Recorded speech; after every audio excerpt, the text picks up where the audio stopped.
Welcome to yet another edition of the Stats and Stacks podcast, where today we're going over UFC 300. It is finally here.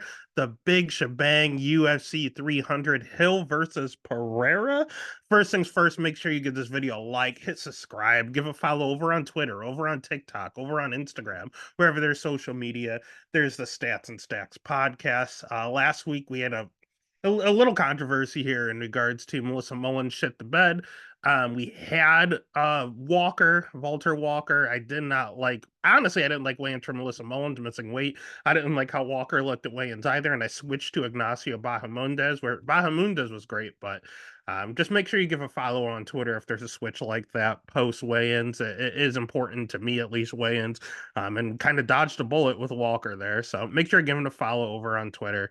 Make sure you're paying attention. Otherwise, we're not here to dwell in the past. We're here to focus on the creme de la creme of cards, UFC 300. This thing has been hyped up for months on months on months, and it is finally almost here. 3 more sleeps, and UFC 300 has arrived. I'm too excited, and honestly, it's such a big card, so many big names. You feel like you know which way you're going to lean. You don't even have to look at the line. You know what it's going to be around. And then you look at some of these lines and go, oh, God. And then you look at some of the fight tape and go, I don't remember that. You just have a vague memory of what actually happened until you go back and rewatch in a different light. Fight tape is so important. And this card, there were a lot of lines and a lot of people where I flipped in regards to predictions after doing fight tape. So again, as much as you think you know the fighters, you don't always. So let's go ahead and make an example of that with the very, very first fight of the night here. We have the former champion of the flyweight division, Davidson Figueroa at minus 310, going up against the former champion of the bantamweight division at plus 250, and Cody Garbrandt. Over under set at 1.5, over 1.5 minus 200, under 1.5 at plus 155. Let's go ahead and start with Cody Garbrandt. Cody Garbrandt has good striking, sneaky good wrestling that he very seldomly uses. His cardio checks out. He'll slow down a little bit in fights, but it's a 3-rounder. He'll be perfectly fine. Jiu-jitsu's not the greatest, but he's not on his back like ever, so it doesn't matter. He is a little lower volume than I remember him being. He has fast hands, man. His hands are fast as shit. Obviously a good schedule, being a former champion, fighting TJ Dillashaw multiple times, Dominic Cruz, a lot of just legends in the sport. The thing with him is the fact that he's a counter striker, and that's part of the reason he's such low volume. He lets you throw a combination. His hands are so fucking fast that he clips you before you get a chance to finish your combination. Like, he's a very good counter striker, and he throws with a lot of ill intent, a ton of power at a very high velocity, very fast. Again, I don't like that he's low volume, and that makes him a little hittable. He does get touched more than you touch him, and that's the biggest issue. When anyone talks about Cody Garbrandt, the first thing they're going to talk about is his chin. And honestly, it's not good. It's terrible. And it's honestly made him a little gun shy. You just look at him in his last few fights. He fought Brian Kelleher, or he just knocked out Brian Boom Kelleher. It was a step down in competition. He was able to dominate. Same with Trevin Jones, step down in competition, but he wrestled a little bit. And you haven't really seen him wrestle in a while. Kai Kara France, he tried to drop down to 125. That was a mistake. Just a lot of weird stuff going on with him.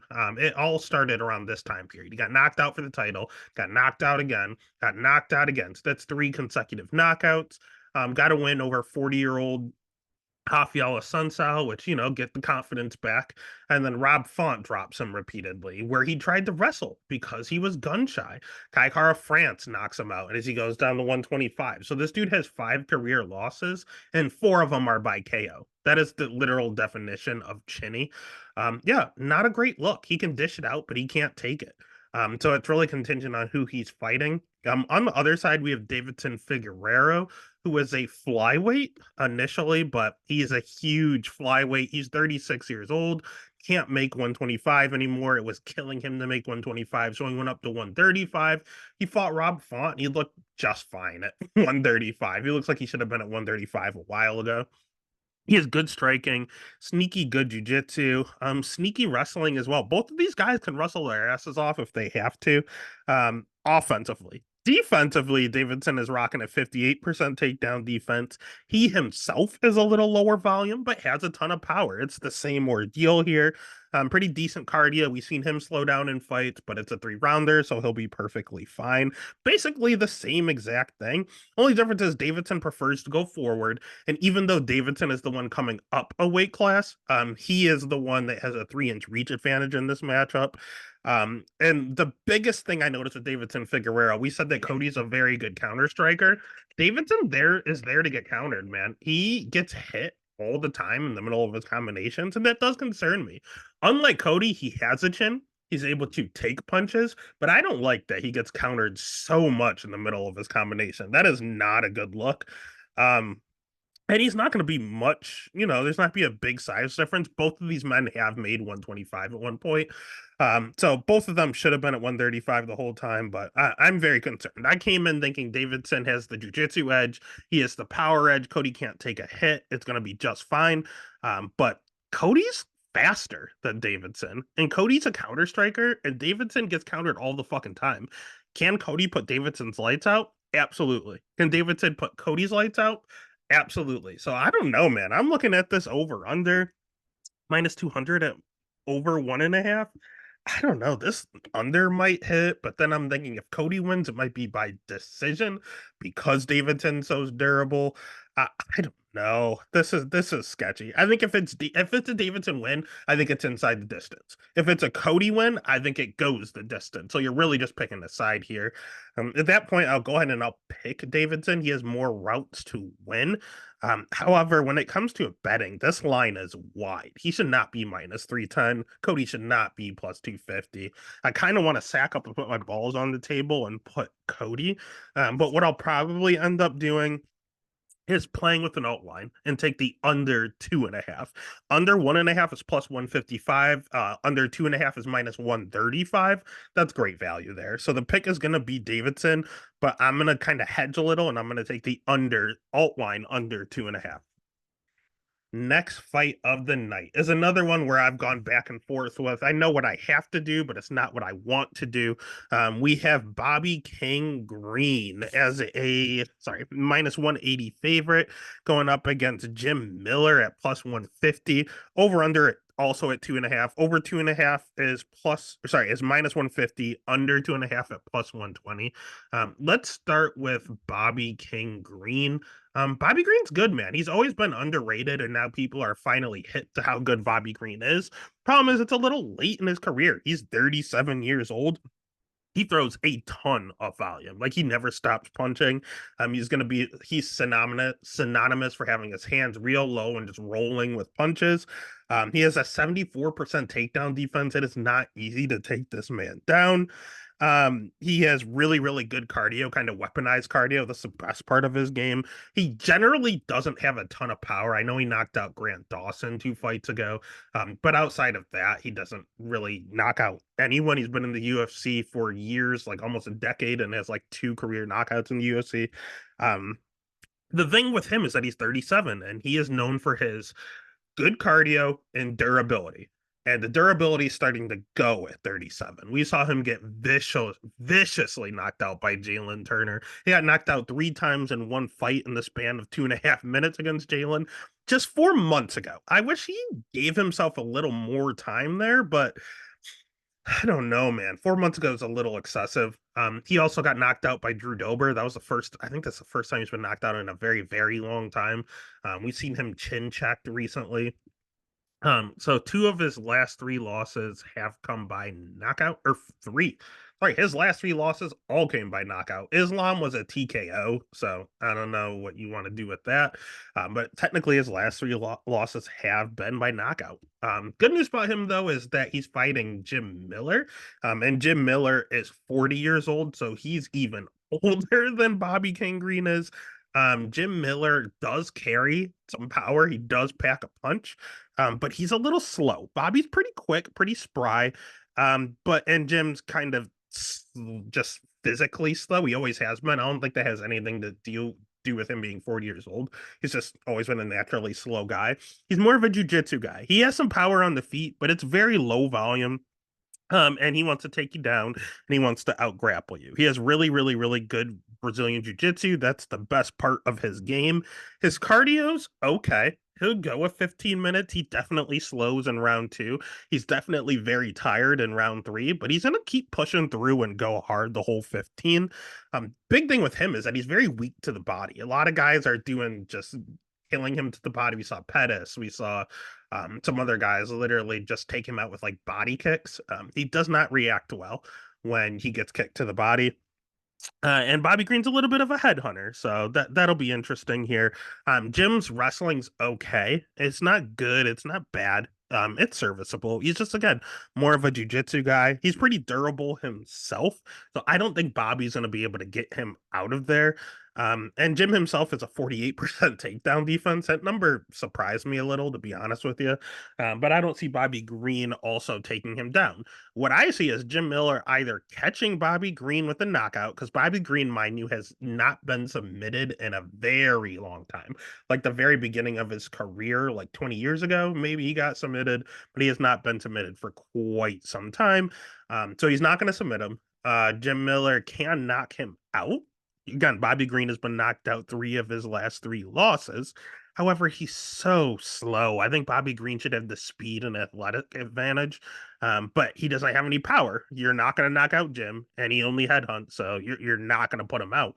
So it's going to be Jim inside the distance, or it's going to be Bobby Green by decision. It's another one of these plays where picking the total is like picking the winner. And my heart is with Jim Miller. He won at UFC 100. He won at UFC 200. He's been calling to fight on UFC 300. He claims he can win all three. I believe him. I just don't know if it's against Bobby Green at this point. Bobby's fading, but he's not completely done yet. So Jim Miller's been on a nice little run as of late, but when you look at his level of competition, Roosevelt Roberts, Vince Pichel, Joe Selecki, Eric Gonzalez, Nicholas Moda, retiring Donald Cerrone, Alex Hernandez has not looked good, Jesse Butler, and Gabriel Benitez, who's about to retire. So him himself has been fighting a lot of older guys who are falling off, or a lot of guys who shouldn't be there. Meanwhile, Bobby Green is fighting Izlakachev and Drew Dober and Grant Dawson. Like, level of competition is completely different here. So I'm gonna have to take Bobby. It sucks. I don't want to. I like Bobby Green, but Jim Miller's my boy. But you can't let your heart affect your pocket. So the pick is going to be Bobby Green. The bet is probably just going to be Bobby Green by decision. I think it was like plus 120 or something like that, or plus 160. It's plus one something. It's plus money. So take the plus money. The pick is going to be Bobby Green. The bet's going to be Bobby Green by decision. Next fight of the night is one I've been going back and forth with yet again. We have Jessica Andrade at minus 135 going up against Marina Rodriguez at now plus 115. This line is officially flipped. Over under set at 2.5. Over 2.5 minus 160. Under 2.5 at plus 125. Let's go ahead and start with Jessica Andrade. She's good, man. Former champion again. Really high volume, 72% takedown defense, which is okay. Not really relevant in this matchup. She's 32 in age, but she's been in the UFC since she's like 20. So in fight years, she's a lot older than 32. Her cardio checks out. Her jujitsu, she is a black belt, carries a ton of power on the feet.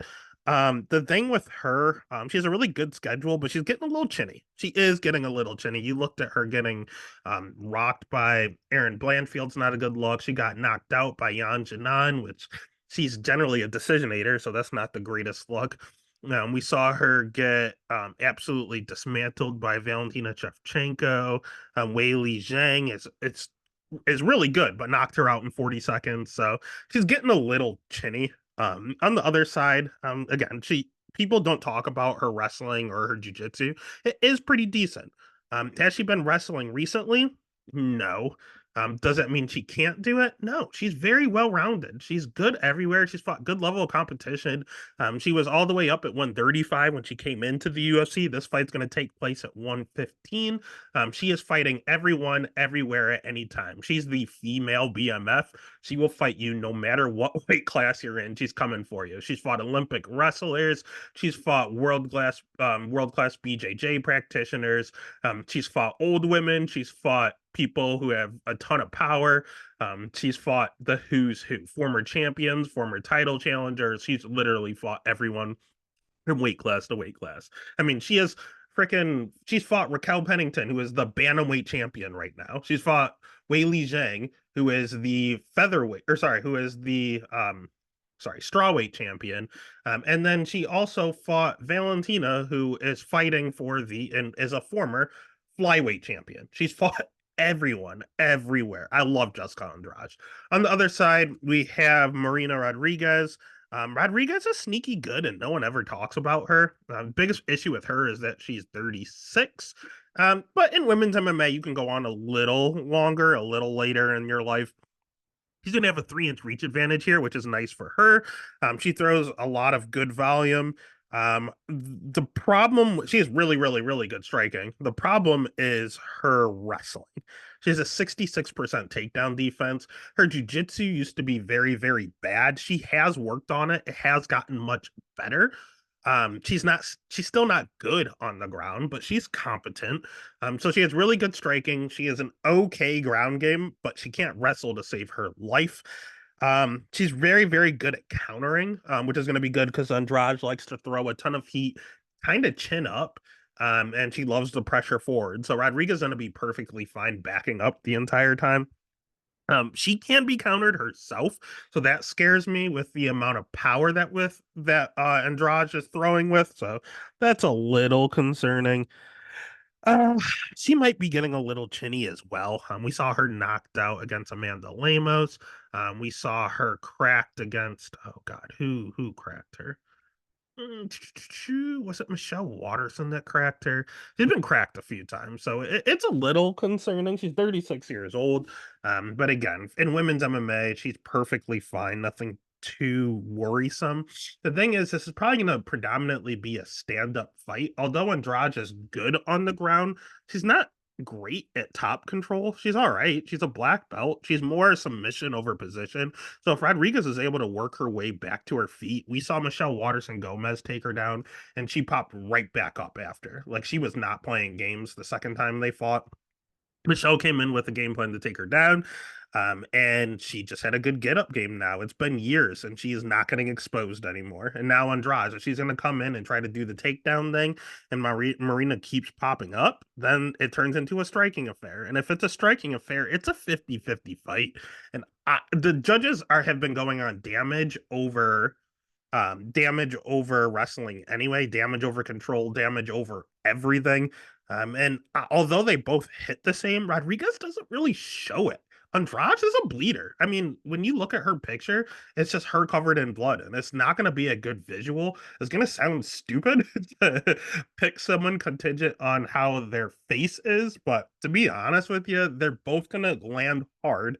And if this thing hits the judges' scorecards, going to be the equal amount of volume. One person's going to be bloody, the other person is not, and the person that's not bloody is plus money. So for that reason, I have to go Rodriguez here. I don't want to. I'll pick Andrade because she has more ways to win. She could sub her, she can win a decision, she can knock her out. But in regards to a bet, give me the plus money, and it's going to be Rodriguez at plus 115. Next fight of the night is one where I feel confident and not confident at the same time, if that makes any sense. We have Jalen, the Tarantula Turner, at minus 240 going up against Hanato Money Moicano at plus 195. Over under set at 1.5. Over 1.5 and under 1.5, both at minus 115. Let's go ahead and start with the Tarantula Jalen Turner.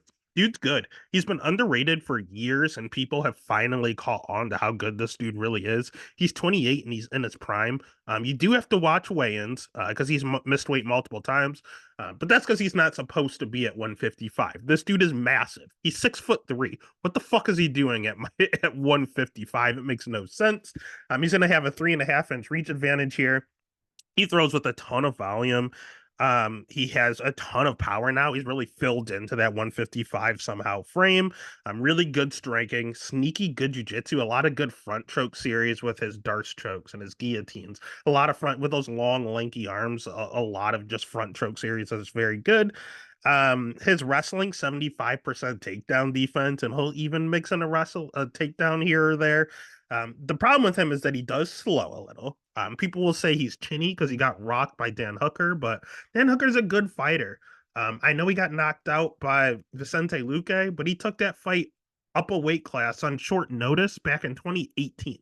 He's 28 now. 2018 was 6 years ago. So he was 22 years old, making his debut up a weight class on short notice against a top 10 guy. Like, cut him some slack here. And then he got knocked out on the regional scene, actually, twice before.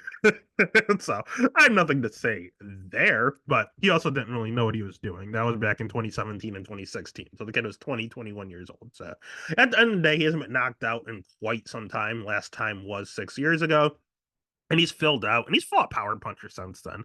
Euros Medic hits really hard. Brad Riddell is a world class striker.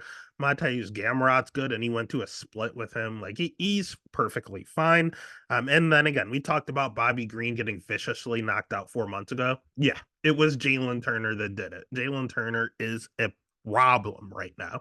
As long as he makes weight and looks good, he is an absolute terror. On the other side, we have Money Moicano, who used to fight at 145. He's looked much better coming up to 155. I think he was depleting himself too much going down to 145, but there's going to be a significant size difference here. Manny Moicano's 34 years old, has definitely fought the better guys. Mateusz Gamrot and Mateusz and Dan Hooker are really good lightweights. I'll give Jalen Turner that.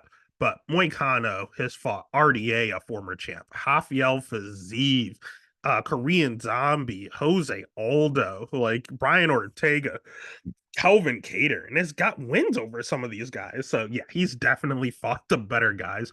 Actually, when you just look at his losses in general, Rafael Fiziev. Okay, so RDA, he took that fight on short notice. He took it on 1 week's notice, flew across the world and fought 5 rounds. So that's all the props in the world to Money Moicano there. Rafael Fiziev is a top 10 guy in the weight class. Chan Sung Jung is a former title challenger. Jose Aldo, former champion. Brian Ortega, former title challenger. Those are his losses. He's never lost to anyone that hasn't fought for a title outside of Fiziev, who is, again, a top 5, top 10 guy in the weight class. So you have to be very, very good to beat Money Moicano. Why? Because he's so fucking well rounded. He has good striking. He has good wrestling. His wrestling was much better than I remember it being when I went back and watched fight tape. He has really, really good jujitsu. He's world class jujitsu, and especially his back takes. If he gets your back, he's going to get the rear naked choke. Plain and simple. He's very, very good at that.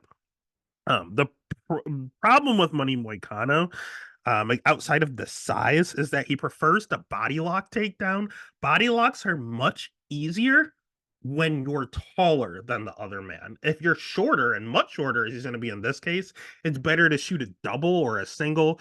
And he's not a very good blast doubler at all. He's more of a body lock guy. So that's going to be a little concerning. He also slows down. So that's not good. And he can be countered a ton when he is on the feet and throwing. He is very easy to counter. So Jalen's going to be the better striker. They both have bad cardio. Both are good on the ground. And Money Moicano is going to need to be on top of Jalen Turner. And Money Moicano always wrestles taller, lanky guys. He does not like the length. However, he tries the body lock. And if his game plan is going to come in and wrestle, and Jalen Turner knows this, as Jalen has a 75% takedown defense and is really good at blocking what Money Moicano likes to use as a takedown. So this is concerning. I like Money Moicano, but I think this is a setup fight. I think Jalen Turner's going to kill him. I think it's Jalen Turner inside the distance, but you don't have to get greedy. You can just take Jalen Turner minus 240. If you want to get real greasy, again, I would do inside the distance. Jalen Turner knockout is probably what's going to happen, but there's no way that you've seen Jalen Turner do a club and sub before. we've seen Moicano get subbed before. Just because he's good at jiu-jitsu doesn't mean he can't get tapped. So I'm not playing that game. It could be a club and sub. It could be a knockout. Let's just take Jalen Turner or Jalen Turner inside the distance. Pick his Jalen and bet his Jalen. Next fight of the night, we have Sadiq Youssef at plus 115 going up against Diego Lopez at minus 135. Over under at 2.5. Over 2.5 plus 120. Under 2.5 minus 150. That over under is very interesting to me because this is another one where I think you're picking a side. Super Sadiq is 30 years old. He has really good striking, really high volume. Sneaky good jujitsu. No one talks about how good his jujitsu truly is. He carries a ton of power. Problem with him is that he seems to be a little chinny. I've seen some people argue it, but Edson Barbosa rocked him a million times. Arnold Allen rocked him a million times. It's just it's not a good look. Gabriel Benitez rocked him. It seems, and seemingly every single one of his fights, he's doing the stanky leg at some point. So that's not the greatest luck, and he's been knocked out before. So not only has he been rocked, he has been knocked out before. He seems to move forward and pressure a little bit there. His cardio seems to check out. But the thing with him, you look at him, he fought Edson Barbosa, who's a world-class striker. Don Shannis was on short notice and isn't UFC caliber. Alex Caceres is a karate-style striker. Arnold Allen is a British boxer. Andre Feely is a team alpha male striker. Gabriel Benitez is a striker. Shaman Moraes is a striker. The dude has not fought a grappler in the UFC. The best grappler he fought was Mike Davis, who doesn't really do jujitsu. He's more of just a wrestler. And he stood and banged with them the entire time. And that was on Dana White Contender Series. They were trying to get a contract. They were trying to impress Dana White. He wasn't trying to wrestle. So at the end of the day, Yusuf has looked really good on paper, but he's never fought a grappler. And now he has Diego Lopez. Diego Lopez, now, the reason I say grappler, because Diego Lopez can't wrestle. He's a grappler. He's not a wrestler. Diego Lopez has world-class jiu-jitsu. Like, if you take this guy down, you are playing with fire. Like, it is might be the best weight class in the division. Him and Brian Ortega would be a treat. At the other side, he has knockout power. The dude hits like an absolute truck. He's going to have an inch and a half reach advantage in this matchup. He's 29, so he's the younger fighter. He's a little hittable, but a lot of that reasoning is because he's very low volume. He has very bad takedown defense, but it's by design. He wants to go down to the ground. That's where he feels comfortable. Honestly, he's kind of like a oldie version of Charles Oliveira. A ton of power on the feet, decent striking, world-class jiu-jitsu. And it's like, how do you beat this guy? Do you want to stand with him? Or do you want to go down to the ground? Like, it's pick your poison with Diego Lopez, just like it is with Oliveira. Again, he doesn't really offensively wrestle. We've seen it a few times on the regional scene. We're yet to see it in the UFC, mainly because he's just finishing everyone so fast. His biggest problem, he has really good cardio too. He'll go for days.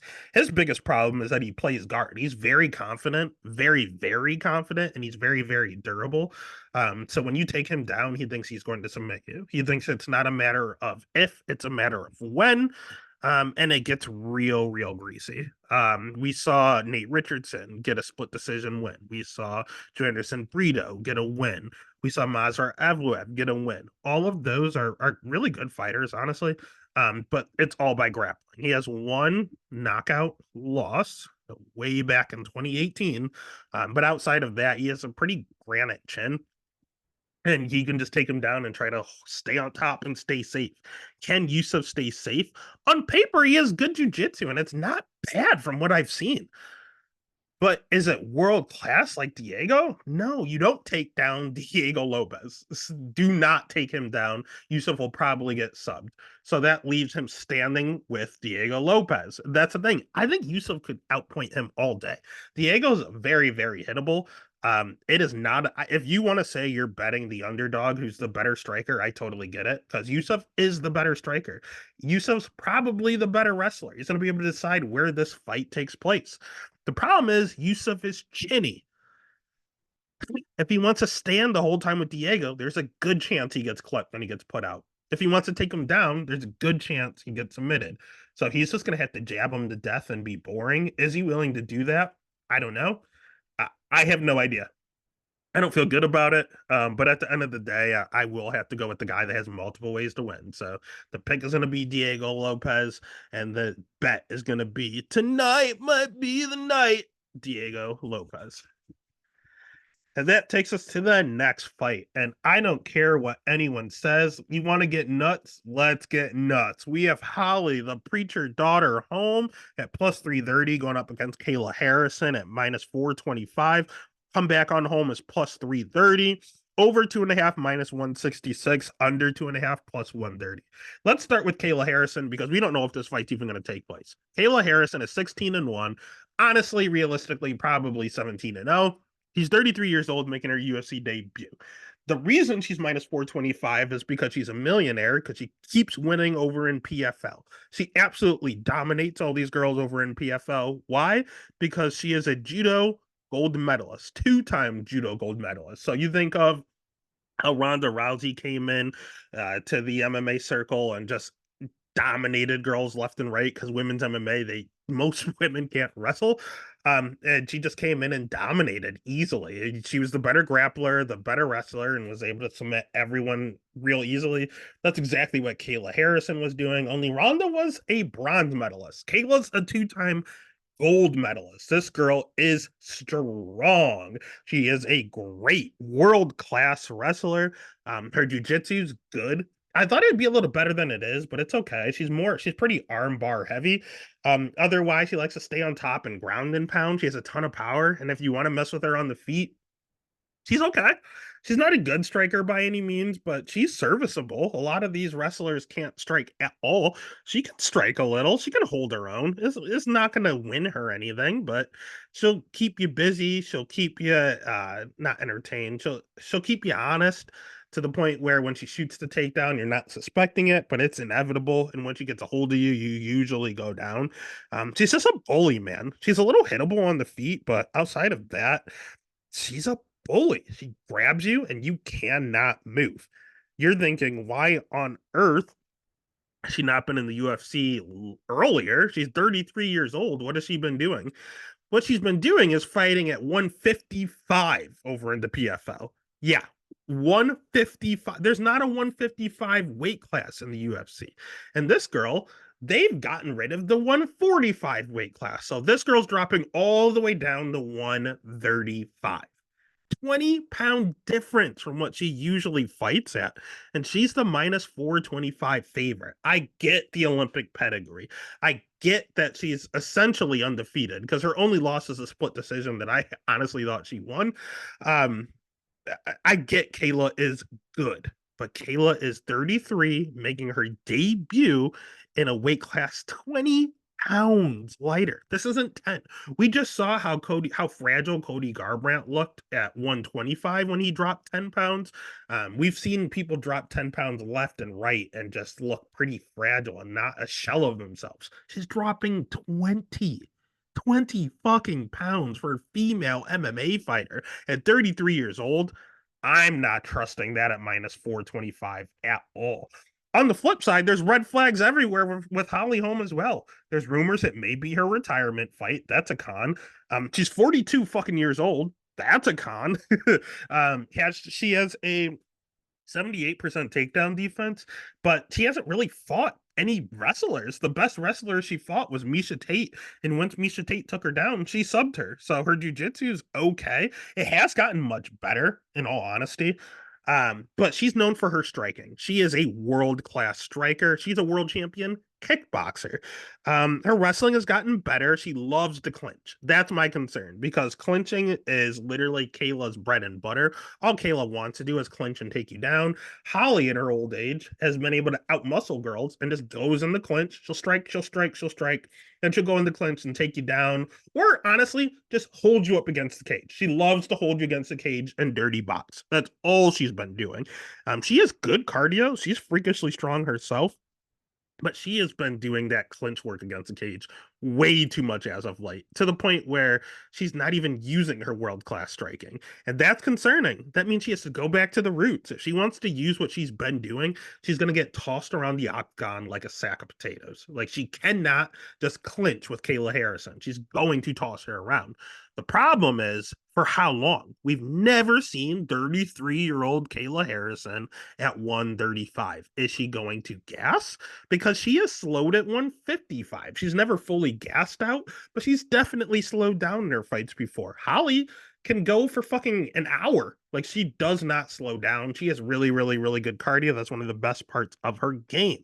Holly has a really good schedule. She beat the current champion Raquel Pennington. She beat Irene Aldana, who just fought for the title. She beat fucking Megan Anderson and Beth Pereira and Ronda Rousey. I mean, her losses are to Jermaine Durandamy, and it was a very sketchy loss. She lost to Misha Tate where she dominated and then just got caught. And then she lost to Chris Cyborg, who is a Hall of Famer, and Amanda Nunes, who's a Hall of Famer. So I don't know. Ketlin Vieira beat her in a split also, but that was very questionable. I thought Holly won. So her losses are good losses. She lost to only champions and a weird split decision to Ketlin Vieira. Oh, and Valentina Shevchenko beat her. So go figure. Another champion. She's literally only lost JDR's a champ, Misha Tate champ, Valentina champ, Chris Cyborg champ, Amanda Nunes GOAT champ, and then Ketlin Vieira in a split that should not have gone to her. Those are her losses. She got choked out by Mayra Bueno Silva, but she popped. So doesn't count. It's a no contest. So what are you doing? Are you going with the 42-year-old that only loses the champions, that is a world-class striker? Or are you going with the 33-year-old Olympic wrestler who's never fought at 135, making her debut?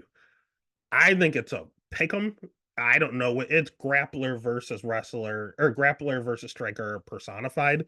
Only difference is one of them is minus 425, one of them is plus 330. I am definitely taking home. I'm not choosing Kayla Harrison at minus 425. And this is where we get even crazier. Not only will I have home, if Holmes says this is her last fight, she has continually talked about wanting to get a sub. She's continually talked about getting so much better at jiu-jitsu and wanting to prove it and wanting to get a submission. And her last win against Yana Santos, she went for a few subs. She didn't get them, but she tried a few. What if Kayla Harrison just absolutely redlines and gasses out? And this is Holly, it truly is her last fight. If that's the case, I don't want to bet her, but if that's the case, maybe she tries to make that sub point that she is an okay grappler, that she's well rounded. What if she tries to sub a completely gassed out Kayla Harrison? Call me nuts. Call it the play of the year, but plus 3,500. I'll take a little stab. I mean, plus 3,500. You can bet $2 and win like 80. So why not take the shot? So the pick is going to be Holly. The bet is going to be Holly. And I might get fucking crazy. I will get fucking crazy. And I'll also bet her by sub. Jesus. All right. Next fight of the night is yet another I've gone back and forth with. Initially, I was all in on the former champ Aljamain Sterling at minus 170. After reviewing everything, Calvin Cater at plus 140 is live. The over-under is at 2.5. Over 2.5 is minus 240. Under 2.5 at plus 180. Let's start with Sterling. This is Sterling's featherweight debut. Another person switching weight classes. Sterling is 34 years old. He has decent volume. He was fast at 135. We'll see if he carries the speed or is even faster at 145. Good cardio. That's the best part of his game. Well, one of the best parts. The other part of his game is his jiu-jitsu. World-class black. If he takes your back, it's over. He is the best back taker in the UFC. You cannot get up once this man slaps on a body triangle. That's it. It's game over. You lost that round. He has very, very good wrestling. He took down Olympic wrestler Henry Cejudo 5 times. His striking, again, is good. He relies on his speed. The thing is, we've never seen him at 145. And the other thing is, this is going to be his first 3-round fight in forever. The last time this dude fought a 3-round fight was against Corey Sandhagen in 2020. It's been 4 years since this man fought a 3-round fight. He might go crazy. He might go apeshit out there and just throw everything he has because he has great cardio. He's not going to get tired in a 3-round fight. He has a great level of schedule fighting Henry Cejudo, Sean O'Malley, Peter Yan multiple times, Jimmy Rivera, Corey Sandhagen, Pedro Munoz, Brett Johns. Like, these are very impressive wins. The problem with him is that when you look at his losses, he has effectively 4 career losses. His last loss was by KO. His last loss before that was by KO. And then he has 2 splits. So has he been chin checked? He got chin checked in the Peter Yan fight as well. And then the first win in the Peter Yan fight was an illegal knee where he essentially got KO'd. Was the knee legal? No. But he didn't go out, but he was out of it. So he might be a little chinny, and he keeps his hands very low, which concerns me for someone that might have chin problems. I've seen you rocked multiple times. I've seen you put out cold multiple times. Let's keep those hands up, bud. I know you're fast, but let's protect yourself. On the other side, we have Calvin Kattar. Red flags. Calvin Kattar has a ton of power. He is a phenomenal striker. He has himself as a really good level of competition. Biggest red flag with Calvin Kattar right now is the fact that he's had 2 years off because of a torn ACL. You're going to see a lot of that. A lot of these people have had leg injuries and they're coming back, and I'm very concerned about it. They've had a year and a half, 2 years off, and Calvin Kattar is one of them. He's now 36 years old coming back. Good news for him is that he has 91% takedown defense. Now, has he fought good wrestlers? No, not really. Arnold Allen doesn't wrestle. Josh Emmett is a good wrestler, but refuses to wrestle. Him and Justin Gaethje should not have even wrestled. I don't know what the point was. They do not do it in MMA. Giga Chikadze is a striker. Max Holloway is a striker. Dan Ige is a striker. Jeremy Stevens is a striker. Zabit is a striker. Ricardo Lamos wrestles, but he got knocked out in 4 minutes. Chris Fishgold likes to mix in wrestling, got knocked out in 4 minutes. Hanato Moicano can wrestle, but Hanato just beat the shit out of him on the feet. And Shane Burgos can wrestle, but only strikes. Andre Fili only strikes. Those are all of his UFC wins or UFC fights. So at that juncture, he had effectively who uses wrestling. He fought 3 people that use wrestling, and 2 of them got knocked out very soon. So, but I will give the devil his due. When Chris Fishgold took him down, when he took him down, he popped right back up. He had some urgency to get up. I don't think he has a ground game whatsoever, but he has extreme urgency when it's time to get up. He cannot give his back, though. If he gives his back, that back is getting taken and it's game over. That's what scares me. On the feet, Sterling's chin scares me because Kattar is a world-class striker with a ton of power. He can himself can offensively wrestle. He just doesn't really use it. He has a ton of volume when he's on the feet too.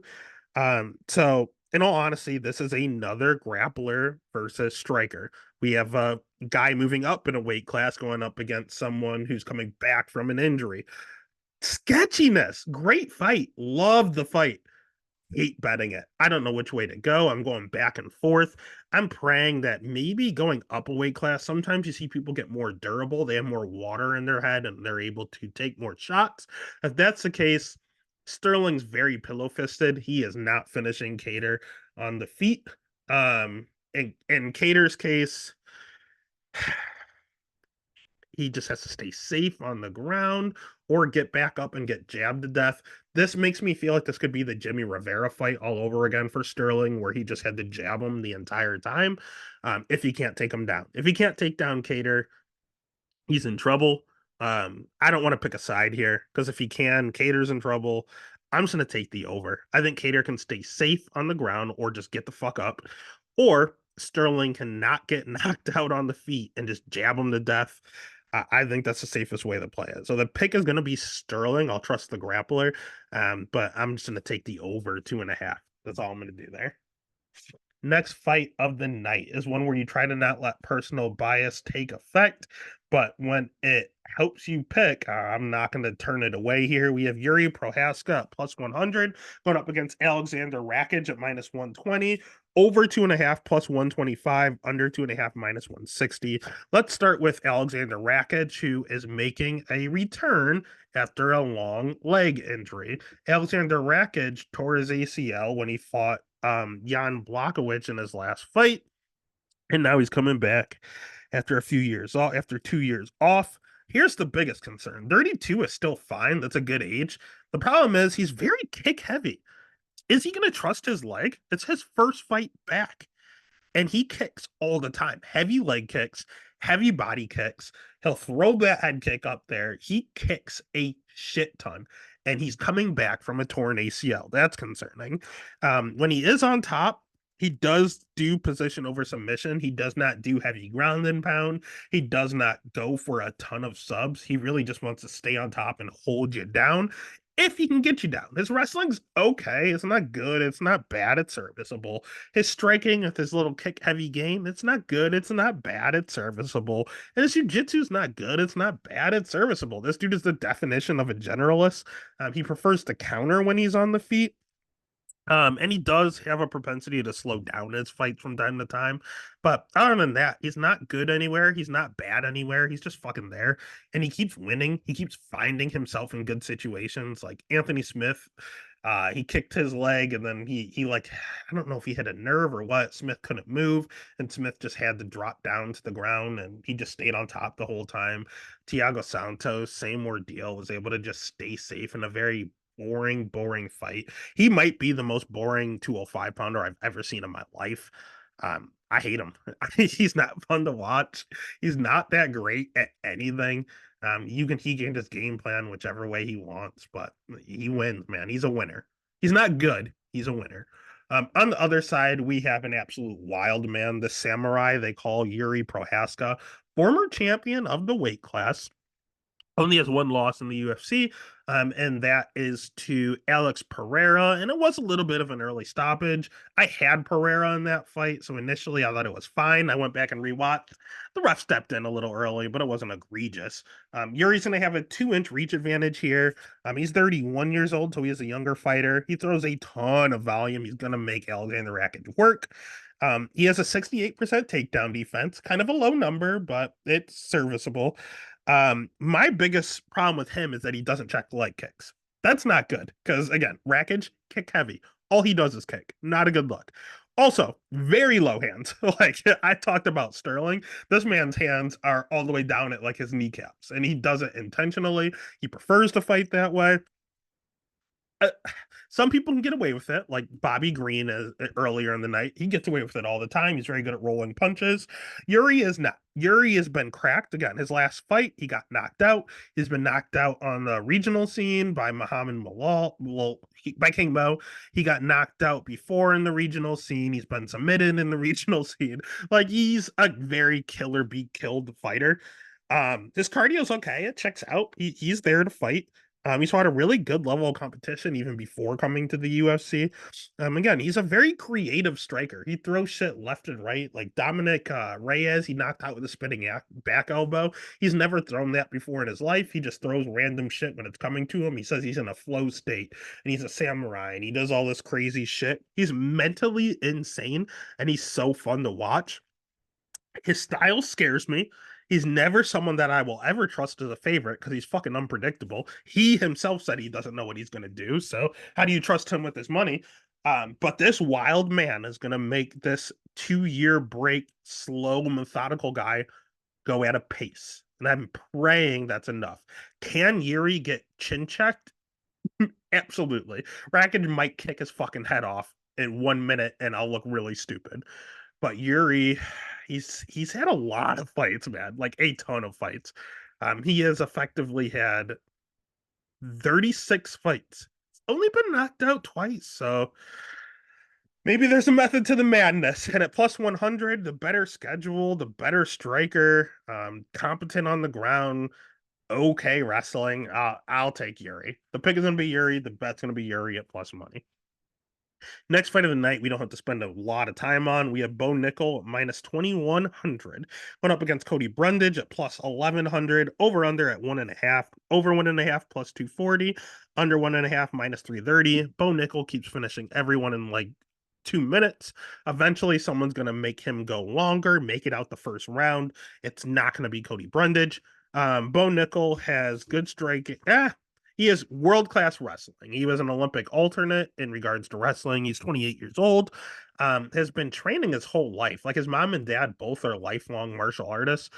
So don't let it fool you. He's been training for a while. He just has, after he graduated college is when he started doing full-time.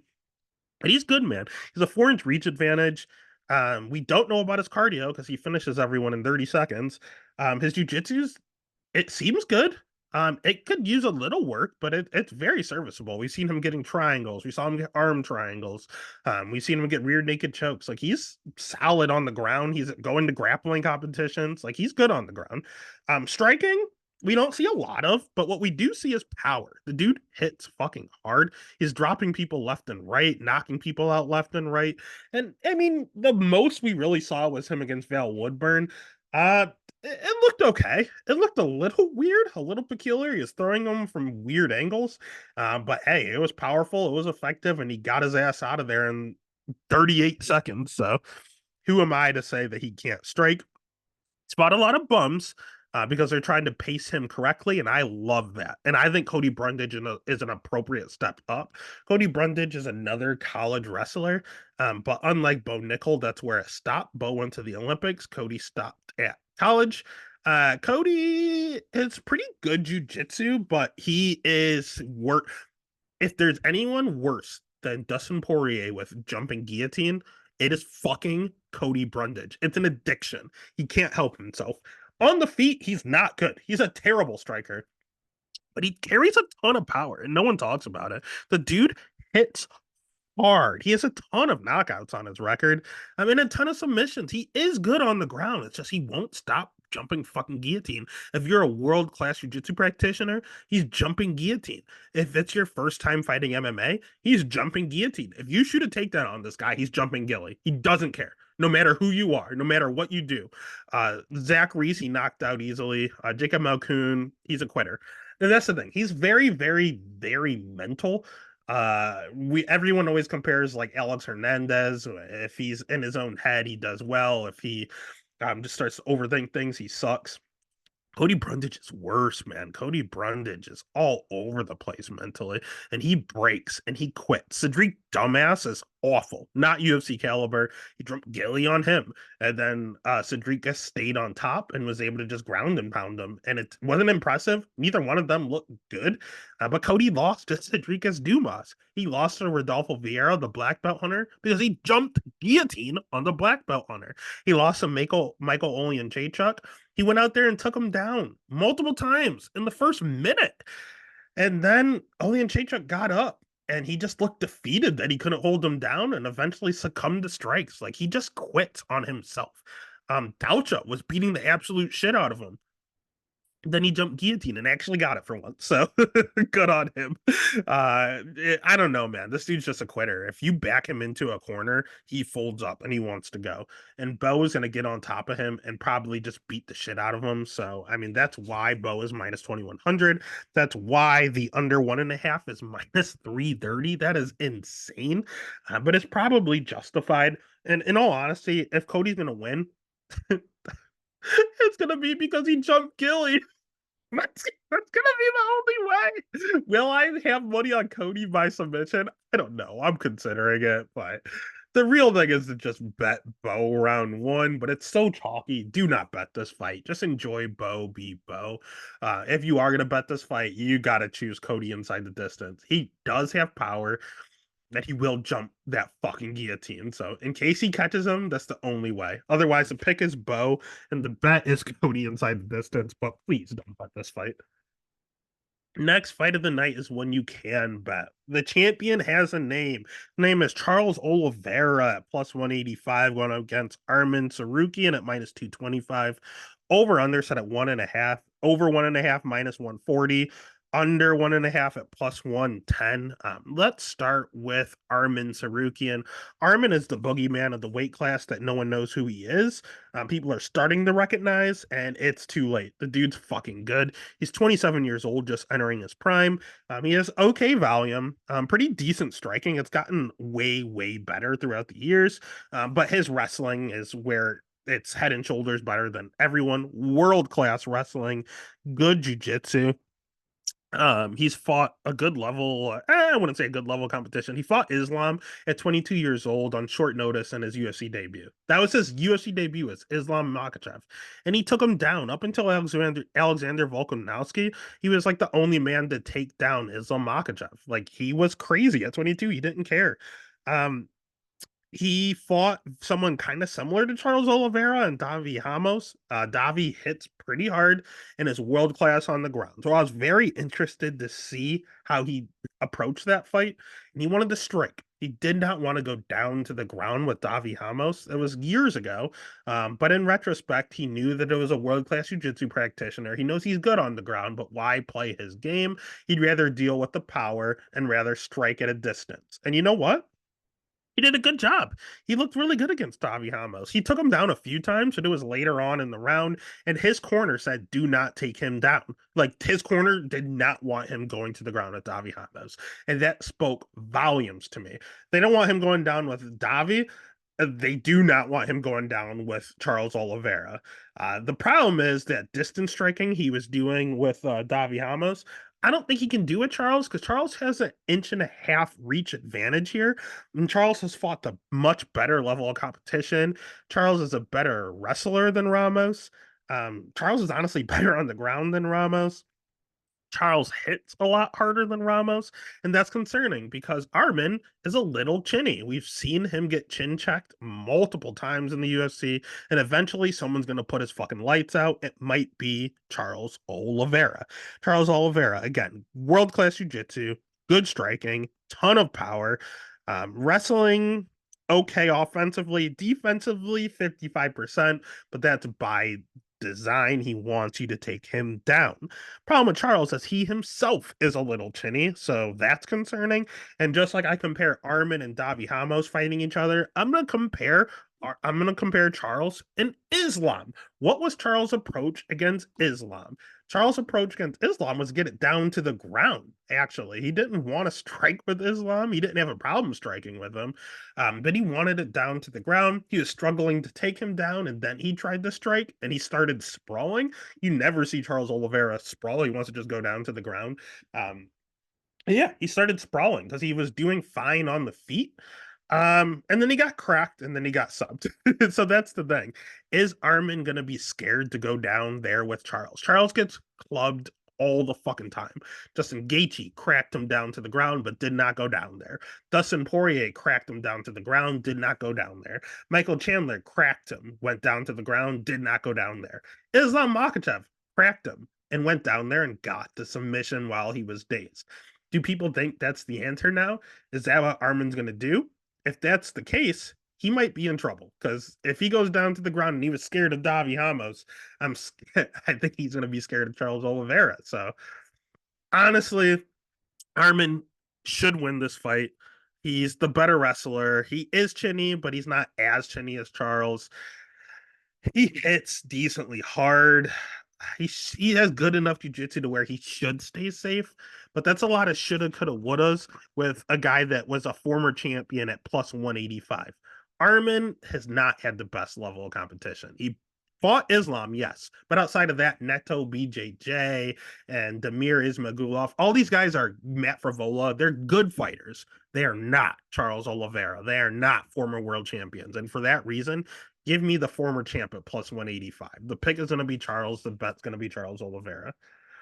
Next fight of the night is a man that Charles Oliveira beat. We have Justin, the highlight Gaethje at minus 160, going up against Max Blessed Holloway at plus 135. Over under set at 4.5. Over 4.5 minus 125. Under 4.5 minus 105. Let's start with the highlight. Justin Gaethje's fucking good, man. Justin Gaethje is a world class, not world class, but he's a very, very, very good wrestler who refuses to use it. He wants to just strike. He wants to stand and bang, and he can get away with it because he has a ton of power. He's 35 years old, so be cognizant of that. He can get chin checked. He's been chin checked multiple times. He's been knocked out multiple times. But again, 75% takedown defense. He slows just a touch in his fights. In like round 4, you'll see him start to slow down. Then he gets real tired in round 5, but he's only tired for like 3 minutes of the entire fight, or gas 3 minutes of the fight. The rest of the time, he's just a little tired, but he's fine. His jiu-jitsu is awful. No jiu-jitsu whatsoever. But the thing is, you can't take him down. And if you do take him down, he pops right back up. He has devastating leg kicks. Um, He's really, really fucking good on the feet. He beat Rafael Fiziev on the feet with that. He took him down one time and taunted, saying, I told you I could, and then stood the rest of the time with a world-class kickboxer and won a fight. It was a close fight. It was a majority decision. But Gaethje got it done, and it's mainly with his power. When you fight Justin Gaethje, your face shows it. Like you are a battered mess. And those leg kicks are brutal. He takes people's legs out left and right. Um, the thing with him is he throws like one or two at a time. So when he connects with that 1-2, it's very good. However, if you're throwing a ton of volume, that's where you run into issues. But Gaethje's a pretty good counter striker as well. Like he's very good at countering. So I don't know. All in all, he's a wrestler that is just like turned into a world-class striker with a ton of power. But he does get a little tired and he can get chin checked. Again, Charles Oliveira choked him out, but it was a club and sub. He was out before Charles choked him. Habib just straight up choked him. Like again, he has no wrestling or no jiu-jitsu whatsoever. Dustin Poirier knocked him out. Eddie Alvarez knocked him out. So he has 4 losses and all of 2 by sub, 2 by knockout. He's a finisher and he gets finished all the time. On the other side, we have Max Holloway, who's a decision guy, which is interesting. Max is 32 years old, throws a ton of volume. He himself is very hard to take down, even better accuracy than Gaethje, 84% takedown defense.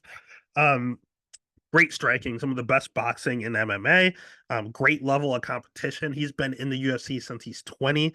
So it's been 12 years in the UFC.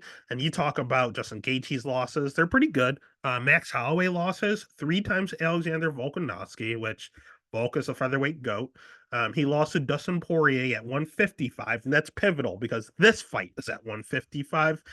He also lost to Dennis Bermudez, who's very, very good and does a split decision. He lost to Dustin Poirier in his UFC debut, and he lost to Conor McGregor. Those are his losses. Conor McGregor, Dustin Poirier twice, Alexander Volkanovski 3 times. So realistically, he has 7 losses, but he's only lost to 4 people. Odd, since he's 20. Since he was 19. That's insane. Like, that's insane. The dude is very, very tough to beat. Weaponized cardio. Dude will fight for days. The problem with Alexander Volkanovski is that he was just as good of a striker. Alex actually had longer limbs, so he had the reach advantage and just as good as cardio. Max relies on his length and his cardio. Can he do that in this matchup? They have the same reach. The difference is when he went up to 155 and fought Poirier the first time, it's because Habib got hurt and he came in and he fought on short notice up a weight class. This time, he knew it was at 155, and this Max put on some muscle. Is he going to pack a punch here? I don't know, but this is crazy. Hear me out. Max Holloway has sneaky good jujitsu. It's very, very good, but he just never uses it. He always goes to decisions, or he knocked out Chan Sung Jung. What if it's a club and sub? Again, Gaethje has 0 jujitsu whatsoever, and his last career loss was a club and sub. Max could very well do the same late. I'm gonna go ahead and pick Max Holloway. I bet him at like plus 200. Right now, he has plus 135. Money is poured in on Max Holloway because they've seen that he's bigger. He's put on the weight that he needed to. I like Max in this matchup. Max has never been knocked down. He's never been knocked out. Could it happen against Gaethje? Absolutely. Does Gaethje throw as much volume as Max? Absolutely. Could this be a war and Gaethje gonna win? Absolutely. He's the fucking favorite. But you have old champion Max who put on weight the right way as a big dog. The pick is going to be Max. The bet's going to be Max. And I'll also, just like home, I'm going to have his money line and I'm going to have him by sub. I think one of these people that never get subs are going to get one. It's going to be Max or it's going to be home, and I'll have it and I'll be ready. Next fight of the night is not going to be a sub for the person I'm going to pick to win this fight. We have Wei Li Zhang at minus 485 going up against Yan Jinan at plus 370. Over under set at 3.5. Over 3.5 at minus 160. Under 3.5 at plus 125. Everyone's sleeping on my girl Yan Jinan. She's good, man. She's fucking good. She has good striking. She's 34 years old, so she's in her prime. She is high volume, 70% takedown defense. Her jiu-jitsu's trash. Not good. Not good on the ground whatsoever, but her striking, world class. Very, very good on the feet. Her wrestling is showing 70% now because it's gotten better. Her takedown defense used to be ass. It used to be very bad. It used to get her in a lot of trouble. Then she moved to America and started training at Team Alpha Male. Why? Because Team Alpha Male is notorious for being good wrestlers. She seeked help with what she needed help with, and it's worked wonders for her. She can get backed up a little bit. She's not as good when she's fighting backing up. I will say that. But at the end of the day, she just levels up every single fight. I know she's 34, but every time I see her, she's much improved and she starts fast. Like she comes out here and I don't think she's ever lost round one. Like she goes out there and I think Carlos Barza actually got around one. But she goes out there and dominates round one. Like she's very, very good. Strike, like she's so good, and just no one knows her name. No one realizes how good she is. That's why the line is the way it is. It's also because of how good her opponent is, and Weili Zhang. Weili Zhang's fucking good too, man. She has world class striking. She has good wrestling. She has good jujitsu. She's fought the who's who of the weight class. She's the current champion. She has good cardio. Yan can slow down in her fights. Also, I forgot to mention that. Weili is freakishly strong. You show her picking up Francis Ngannou, picking up Shaquille O'Neal. Like she is really strong. And the greatest part about Weili Zhang is her fight IQ. She goes out there and she grapples strikers and she strikes with wrestlers. She did not want to go down. The floor was lava against against whatchamacallit, against Carla Esparza. She went out there and dominated. Amanda Lemos is predominantly a striker. She took her down 6 times. Joanna Jędrzejczyk, they stood and banged the first time. Second time, she took her down. And then she hit her with a crazy spinning back fist, which was nuts. Rose, the first fight, she got knocked out on the feet. So when they had the rematch, she took her down multiple times.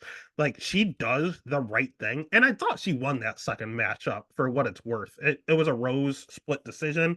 I thought Weili Zhang won, but it is what it is. At the end of the day, good fight IQ, good wrestling, good striking, good jujitsu. She's good cardio, good everywhere. I love her. High volume. She is a future Hall of Famer.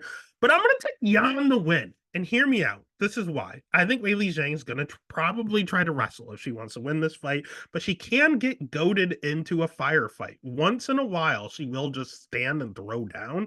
And in the striking range, Yan may be a little better. She does not hit as hard as Weili.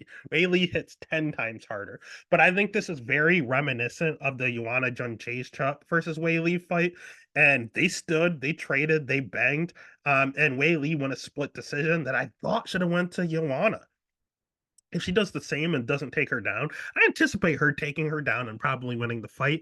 But if she gets goaded into a stand-up war, because this is China on China, they talked about going to war against each other for like country superiority. It's a fun uh rivalry. They don't hate each other by any means, but they're both from the same area and they both want to prove they're the best. I think she's going to be prideful and strike. She's usually smart, but this is China versus China for the first time for a world title. They might try to put on a show. And if they do that, I think Yan can sneak away a split. So the pick is going to be Zhang, but the bet's going to be Yan at plus 375. That is insane. Fuck out of here if it's a striking affair. And honestly, if you want to go crazy and do Yan split, I don't hate that look either. Then that takes us to the main event. If you haven't already, please give a follow, give a like, hit subscribe. Over on Twitter, Instagram, TikTok, give a follow. We have Alex Pereira minus 125 going against Jamal Hill plus 105. Over under set at 1.5. Over 1.5 minus 190. Under 1.5 plus 145. Let's start with Jamal Hill. He's another one coming back from a serious leg injury.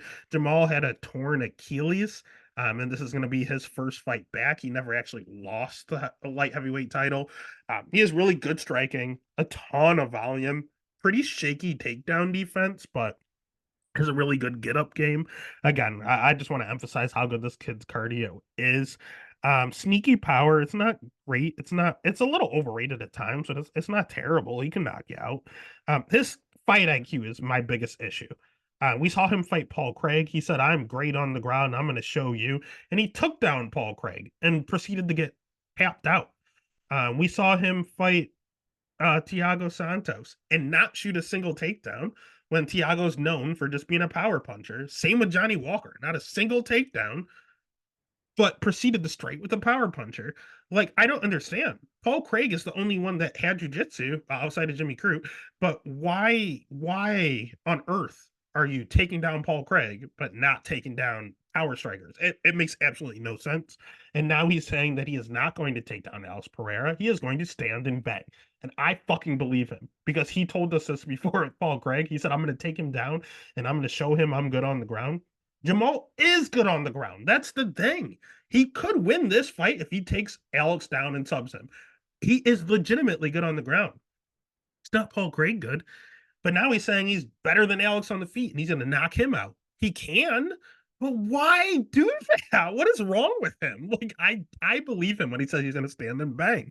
And his wrestling to begin with isn't that great. I'll be honest with you. So I don't know. His fight IQ scares me a ton. And when you really look at his schedule, it's kind of sketchy. Uh, since he's been in the UFC, he fought Darko Stocic, who's no longer in the UFC and was overrated. Klidson Abreu, overrated, no longer in the UFC. OSP, 40 years old. At that time, he was like 38, legitimately, when he fought him. Paul Craig, not very good and got submitted. Jimmy Crute, retired. Johnny Walker, no chin whatsoever, but probably his best win. Thiago Santos, no longer with the UFC. Glover Teixeira, retired. So he's fought nothing but 40-year-olds, people who are no longer in the UFC, and Paul Craig, who is now a middleweight, and people. So he's literally fought 40-year-olds, people who are no longer in the UFC, and Paul Craig. Like, that's concerning. It's not the greatest schedule when you really look at it, especially for a champion. And the last thing I'll say about him is that he's very, very front leg heavy. That's not good against Alex Pereira because Alex Pereira is known for throwing that leg kick with zero, just he gives you zero warning that that leg kick is coming. He is very world class striking, very, very good on the feet. Everyone's going to talk about his ungodly power, and the dude does hit freakishly hard. He throws a lot of volume himself. Problem with Pereira is that he can get countered, and he is a little chinny. Now, are part of the chin problems because he cut all the way down to 185, no water in the brain? Absolutely. But he's also been chin checked at 205. He's been knocked out in glory kickboxing, up a weight class. So, yeah, he's just a little chinny in general. That's just years of wear and tear. And when I say years, a ton of blows to the head because he's 36 years old. He's not young. He has good cardio as well. Not Jamal Hill good, but good. His wrestling not great, but 70% takedown defense. So he knows everyone's going to try to take him down. And Jamal Hill's not the greatest wrestler, so he can probably keep this on the feet. In all honesty, his jiu-jitsu's ass. Like, he almost got subbed by Izzy. That's not a good look. Very, very bad on the ground. But the thing with Pereira is that he's a world-class striker, and I think Hill is going to strike with him. Pereira does not telegraph that kick at all. Jamal is so front leg lead heavy. It scares me. It scares me that he is going to get leg kicked to death and then just be a sitting duck up top. On the other side, I don't like that Pereira can get countered and Jamal Hill's the faster striker and hits decently hard. Like, that's not a good look.